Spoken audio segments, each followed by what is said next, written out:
So once again, we're going to go over weighted average. Okay, so again, we're going to do question number 9 in this case, right? We're assuming these are not related to each other. Okay, and let's go ahead and see. And let's practice weighted average. Okay, so again, we are assuming that it is period. Your inventory method is periodic and it's a weighted average. Assume that all purchases were made on account. Okay, so now it's October 5th and we purchased 800 units or 800 toys at $1 with a cost of $45. Okay, so let's go ahead and take a look at our inventory worksheet table here on question 9. So again, we purchased 800 toys at $1 with a freight of $45. Okay. October 5th, 800 at $1 with a freight of $45. Okay. So in this case, right, we are not obligated to solve for the average cost per item just yet. Okay, and this one's the simplest and easiest one. So, what's the total purchase price here? 800. It's going to be 800 plus 45 total cost. Okay. Which, okay, since this is the first batch of inventory, right?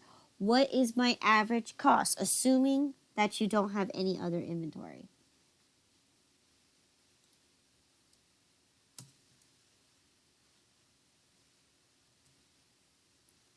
Right, it'd be $1.06, right? But in this case, because we're dealing with weighted average, it is not necessary to go ahead and calculate this. You can do it for, practice purposes only, but in this case, we will not ever need to care for this at all, okay? So let's see what happened next. October 7th rolls around, and you end up returning 50 broken toys for a full refund, okay? So there you go. I end up returning 50. Was it 50? We end up returning 50 broken toys for a full refund. Okay. So 50. We only have one batch of inventory anyways. So how much is it going to cost me for a refund? $50, correct? Yes. So 50 items at $1 gives you $50. Now, this is where you can do this. You're not obligated to. But if it makes sense to you to do it this way, you can. But I'm going to show you both ways so then you could see whether it's worth it or not to have to do this or not, okay? So in this case, I'm going to go ahead and do what I did earlier from my previous inventory worksheets, right? I'm going to create a goods available little table here, okay? And in this case, right, for this batch of inventory, I purchased 800, but I end up returning 50 of these items, okay? So that means I'm down to $750. And in this case, I started out with $845 and I returned $50. So now I'm down to $795. Again, because this is weighted average, where it's not necessary to have to solve for our average cost per item just yet, because obviously the assumption here is we're going to be purchasing more than this one piece of inventory. So I don't even need to solve for my average cost here either. Okay, I can just leave it as is, because at the end of the day, what I'm taking a look at is how many is my total quantity and how many is my total cost to solve for my average cost per item. So in this case, I can leave it blank. But I just want to make sure that I do recognize that that these belong to each other, right? So then let's go ahead and see what happened next. April, keep thinking about in April. August 10th, we purchased 550 toys at $1.25 with the freight costing $30. So 550 at $1.25 with the freight of $30.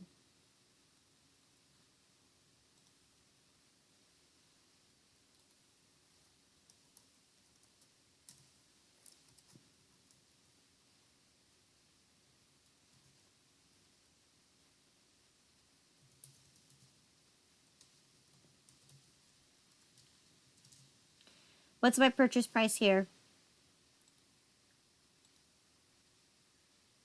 687.50. $687.50 plus $30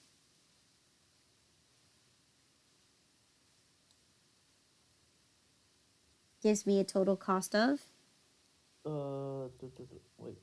Oops. okay, seven.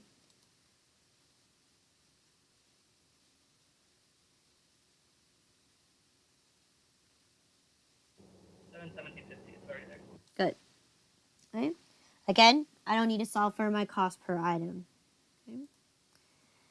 So then on October 15, we end up purchasing another 1,050 toys at $1.50 each with a freight of $50. So in this case, right, that means my batch of inventory for the 500 was fine. So now I need to purchase additional 1050 at $1.50 with a freight of 50. Oh, wrong table here. All right. So October 15, we have 1050 at $1.50 with a freight of 50. Okay.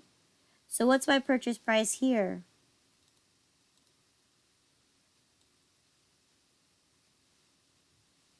1575. 1575. What is my total cost?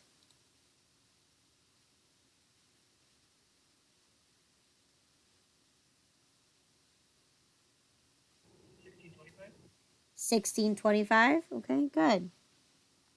Now, of course, because I have that nothing happened to my 550 units here, I'm going to go ahead and carry that value down here. Okay.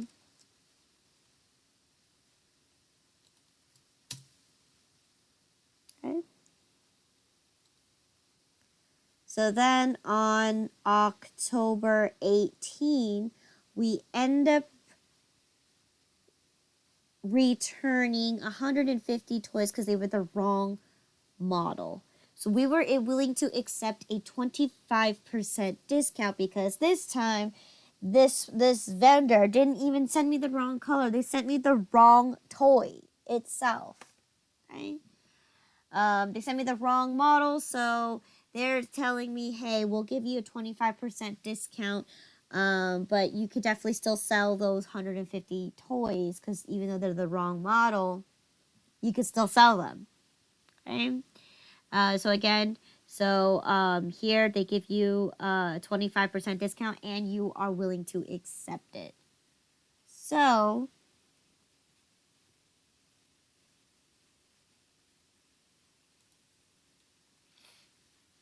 right? I didn't return anything. However, how much is my cost per item for my refund for this batch of inventory? How much did it cost me? 150. It cost you $1.50. And in this case, we're trying to attempt to return 150 of those items. However, they decide to give us a 25% discount. Okay? So in this case, what's my grand total refund I'm going to get here?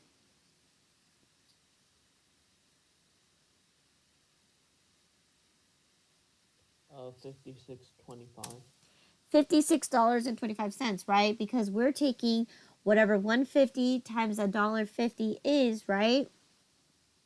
To get our total there. And because we're keeping the toys, right? The vendor's going to only offer us 25% of the money back, okay, on the items I'm attempting to return. So in this case, I'm only getting 25% of whatever 150 times $1.50 is, okay? Which gives you $56.25. So therefore, right, this batch of inventory is still $10.50.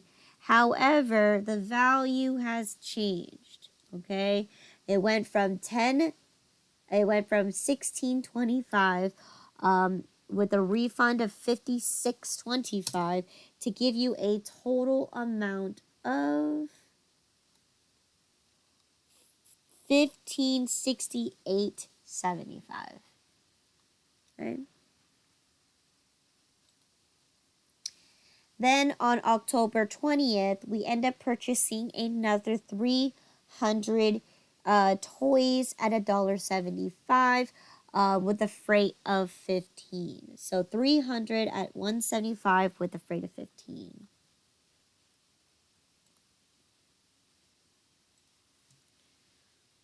October 20th. 300 units at $1.75 with a freight of 15.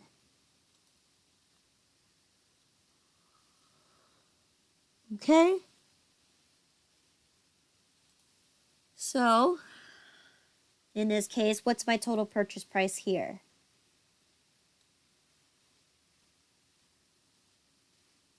$5.25. $5.25 plus my freight of 15. $5.40. $5.40. Okay, good. Last but not least, on October 25th, we end up returning 50 defective toys for a full refund. So October 25th, we end up refunding 50 broken toys for a full refund. Okay. Okay. So there you go. We're returning 50 of them, which in this case, how much did it cost me per item? $1.75. $1.75, okay. So in this case, how much is my refund? $87.50. $87.50. So in this case, right, I end up actually returning my product. So here again, I had 300, but I end up returning 50. And same thing goes with the price, right? I started with $5.40 and I end up returning $87.50 to give me a grand total of $452.50. $452, okay? So then last but not least, on October 31st, you have a total of 1,200 units on hand. So 1,200 units. So that's your ending balance. Okay. So therefore, that tells me I need to sum up my totals here. So I need to sum up my total purchases here. And I need to also sum up my goods available as well as my returns and allowances. Okay. So let's start with the first one here. In grand total, how many items did I purchase?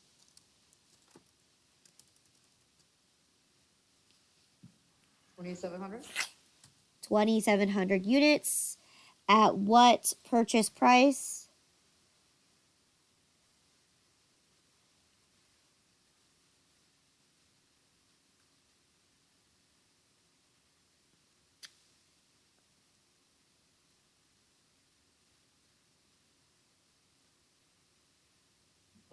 3,000. 35, sorry.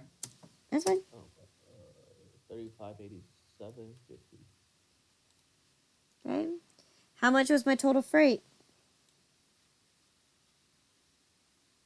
145. 144. Sorry, that was in my head.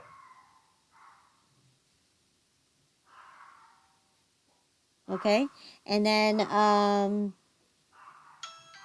ooh, sorry about that, guys. And what's the total cost?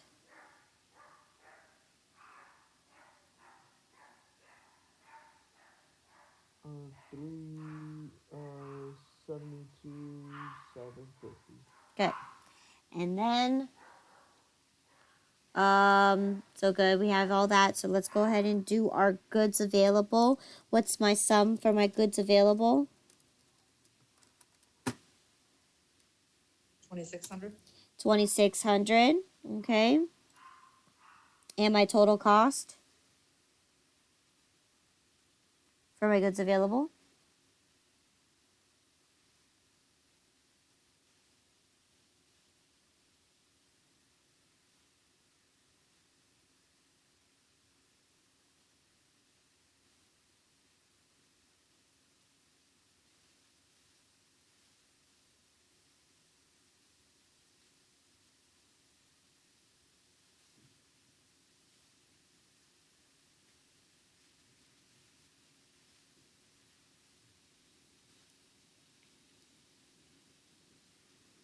Hello? Anybody? What's my total cost of goods available?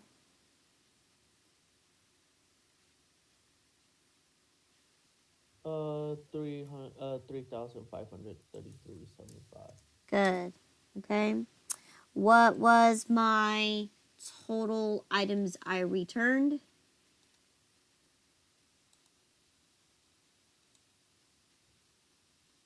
Right, 100 items.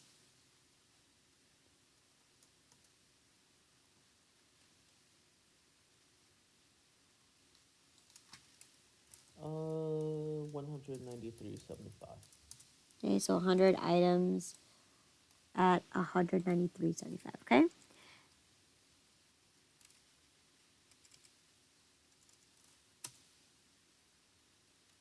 So let's go ahead and plug our numbers into our table over here. So starting with my quantity, I purchased 2,700 units, right, at a total cost of the 3,587.50. Okay. I end up returning a total of 100 toys, okay, at a total cost of the 193.75, which then brings my value down to 2,600 to $3,393.75. Okay. Once again, freight doesn't add to quantity, but it does add to your cost. So here you go. I'm going to add 140 to my total cost here to get me a grand total of $3,533.75. Okay, which once again, because we have no beginning inventory, my net purchases is going to be the same thing as my goods available, right? No beginning inventory. So therefore, my goods available is going to be my total net purchases. Okay. So this is where I have my table here as my goods available. This is correct, right? Now, if I have my ending balance to be a total of 1,200 units, my assumption is I must have sold how many units? I must have sold, go ahead. Oh, 1,400. Yeah, I must have sold 1,400 units. Okay. So once again, what I'm going to do here is now, this is where the easy part comes into play, right? If I have a total of 1,400 units to sell, right? And I'm looking at my batch of inventory, right? I am looking at weighted average as a costing method. In this case, I don't care which batch came first. I don't care which batch came last.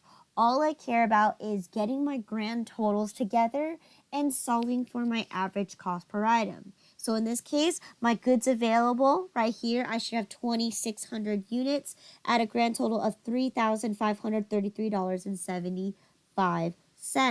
So therefore, I need to now solve for my average cost per item.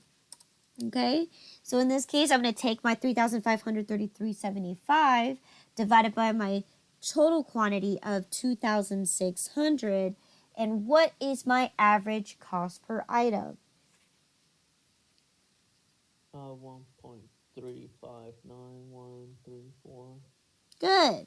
So if that's the average cost per item, I simply take this number because now all I need to do is solve for my cost of goods sold. If I sold 1,400 units at $1, 3591345 or 346, excuse me, what is my total cost of my goods sold? 190. One. Oh, 1,902.79. Yeah. Okay. So yeah. Okay. Good. All right. And of course, what is my ending inventory? It's going to be the $1,630.96. Okay. So with that being said, that's why this is the easiest one. Okay. So let's go ahead and solve for our inventory conversion entry here. Okay. So question 10.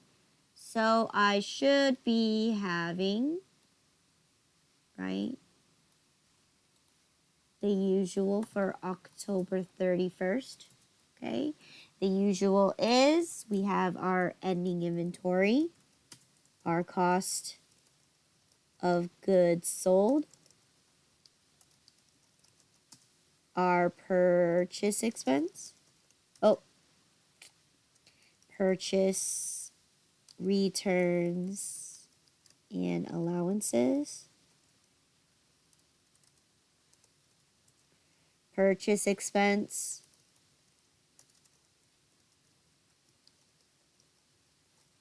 and our freight expense.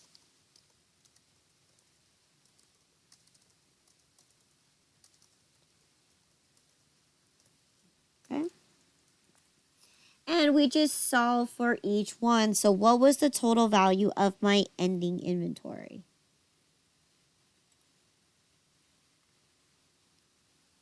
Uh, 1,630.96. Okay. What was the total value of my cost of goods sold? Cost of goods sold, 192. I mean, 1,902.79. Good. What was the total returns and allowances? 193.75. Okay. What was my total original purchase price? 3,587.50. And what was my total freight? 140. Okay. So I'm going to do my equal sum to ensure that my debits match my credits. So I have $3,727.50 on the left, $3,727.50 on the right. Okay. All right. Last question here, right, is to continue on with question number 9 here. We have the same concept where we have periodic inventory and it's weighted average, okay? So in this case, right, we have beginning inventory, right? We have a total of 1,200 units on hand, which we solved from the previous inventory worksheet. Okay, so this is what I'm gonna do. Since, right, I'm under weighted average.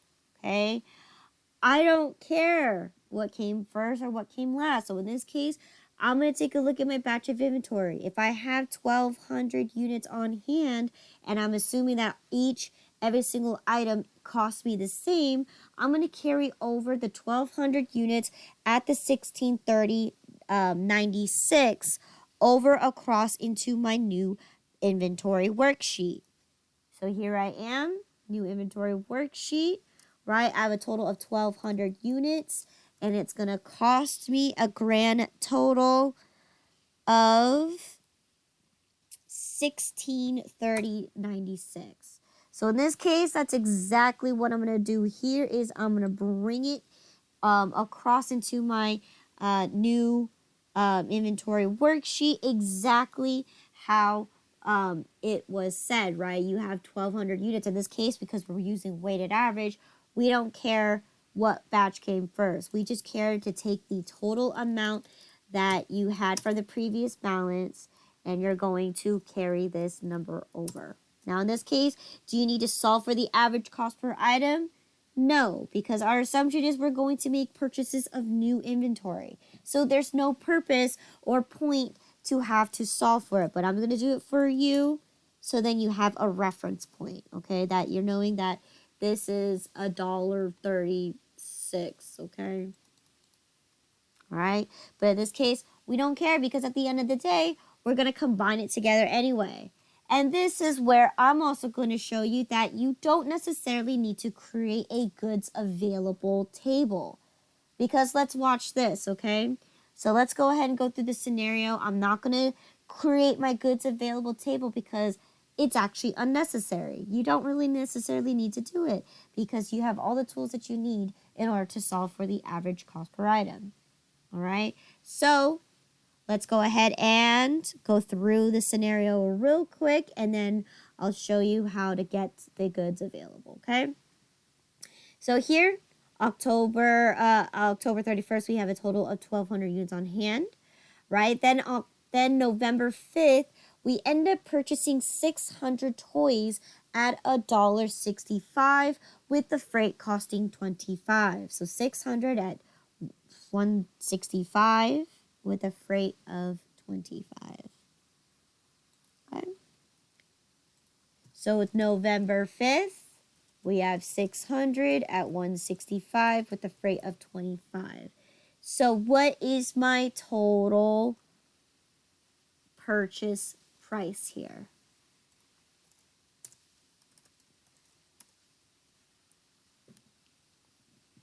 On 990. 990 plus 25.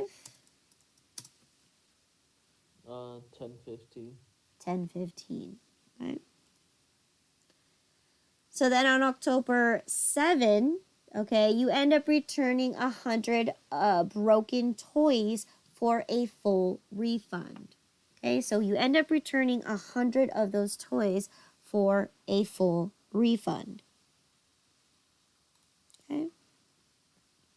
So you're going to go down to your returns and allowances, 100 toys, right? How much did it cost me? Because I only have one batch of inventory, right? It cost me $1.65. So therefore, how much is my total refund for? $165. $165. Okay. All right. And then let's see what happened next.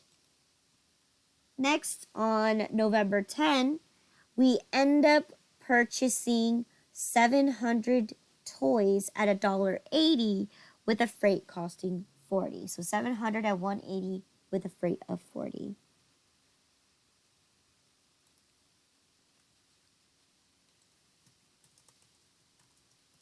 $700 at $180 with a freight of $40. So what's my purchase price here? 1,260. Okay, plus 40. 300. Good.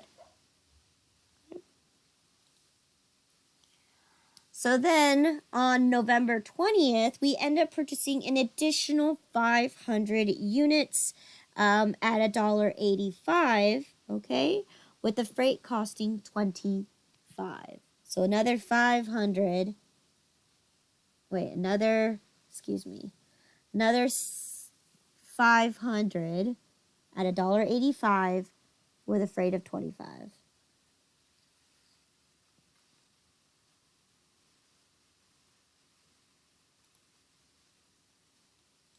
Okay, so November 20th, we end up purchasing 500 units at $1.85 with a freight of 25.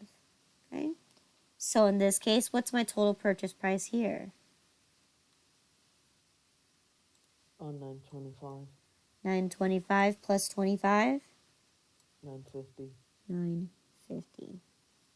Okay. Then November 21st rolls around and you end up returning 50 toys. They were the wrong color, but you're still willing to accept that 20% discount. So in this case, right, we tried to return 50 toys, but we end up accepting a 20% discount instead. Okay, so here we didn't return anything, but we know that this was from the previous batch that we just bought, right? That cost $1.85, right? And in this case, I end up trying to attempt to return 50 of those toys.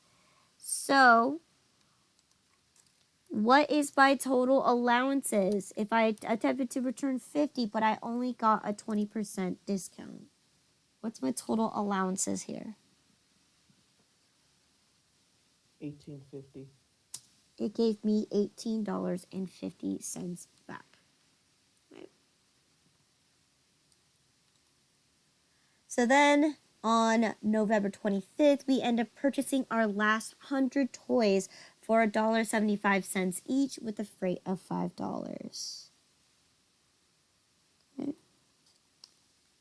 November 25th, okay, 100 toys at $1.75 with a freight of $5. So in this case, purchase price 75. plus $5 180. gives me $180. Okay. So then I am given that on November 30th, someone went down to the basement and told you that you have 600 toys left on hand. Okay? So therefore, that means I reached the end of my accounting period, so I need to solve for my numbers. So in this case, what I want you to solve here is just your total purchases and your total returns and allowances. Okay? Because these are the only numbers you need. Okay? And your beginning balance, of course, but we already have our beginning balance. So in this case, right, what was my total net purchases that I bought? How many items did I buy?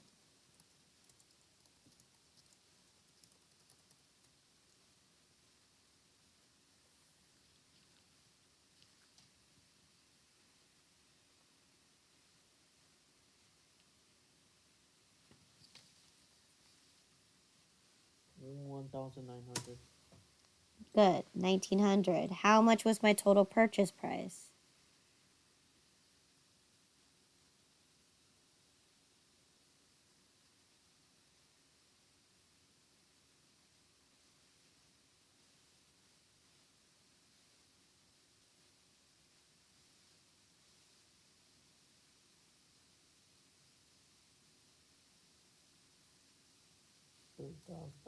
$3,350. Good. What was my total freight?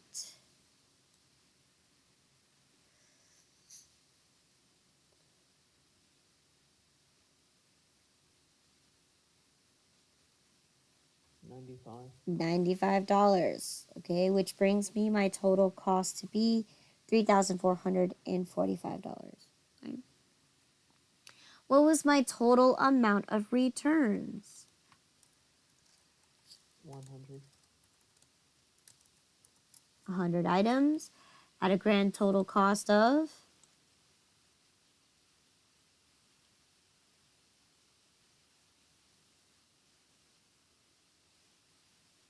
183.50.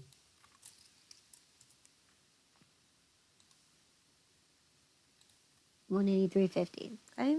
So now let's go ahead and plug our numbers all into our little table here. Okay. I purchased a total of 1,900 units, which at a grand total purchase price of $3,350. Okay. We had a return, right? We end up returning 100 items, okay, which cost me $183.50. Okay. So therefore that brought my quantity down to 1,800 and it brought my cost down to 66.50, excuse me. Okay.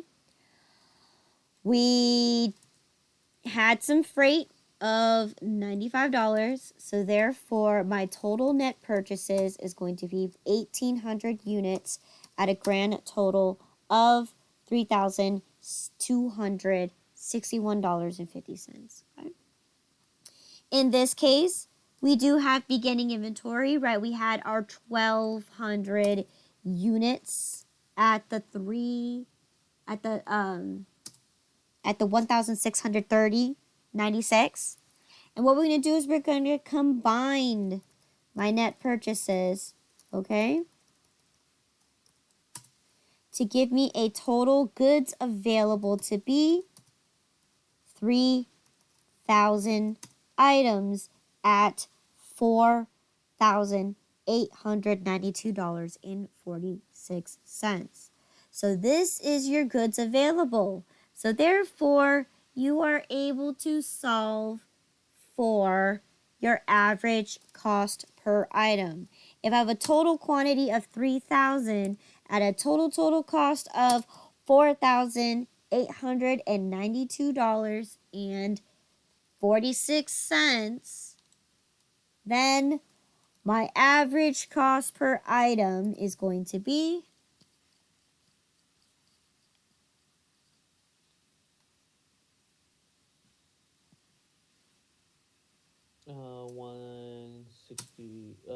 163 and 082. good, right? So then that's my average cost per item. So if I had 3,000 units and I have 600 left, my assumption is I must have sold a total of 2,400 units. And straightforward, right? As we know it, you just take your 2,400 and you're going to multiply by the average cost per item and you're going to solve for the total cost of goods sold. So in this case, what is my total cost of goods sold if I sold 2,400 units at $1.63082? 3,913.97. 3,913.97. Good. And last but not least, what is my ending inventory?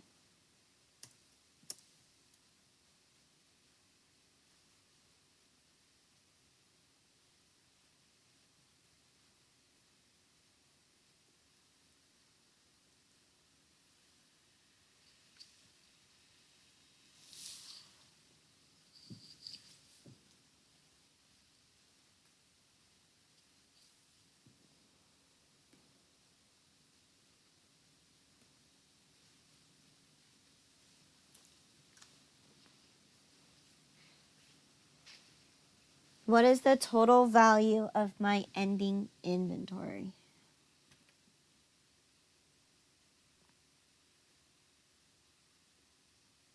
979 and 9 cents.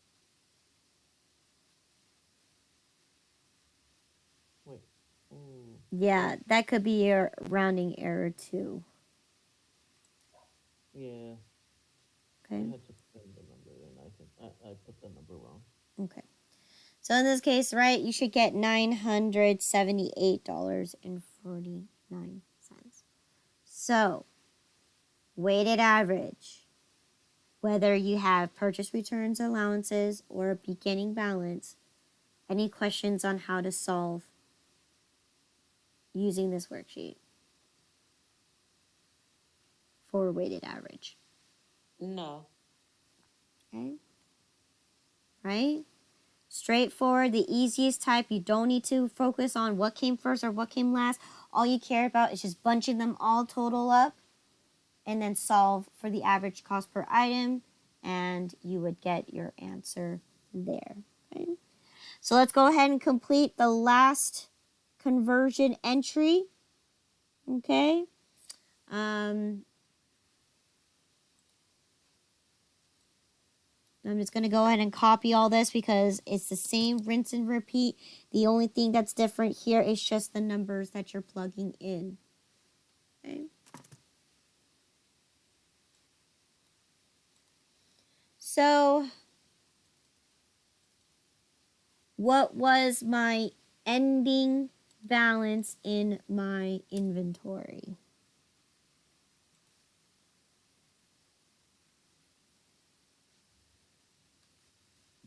Uh, 1,630.97. Hold on, that's the wrong one. This one, 97. Oh, whoops. Yeah, 97.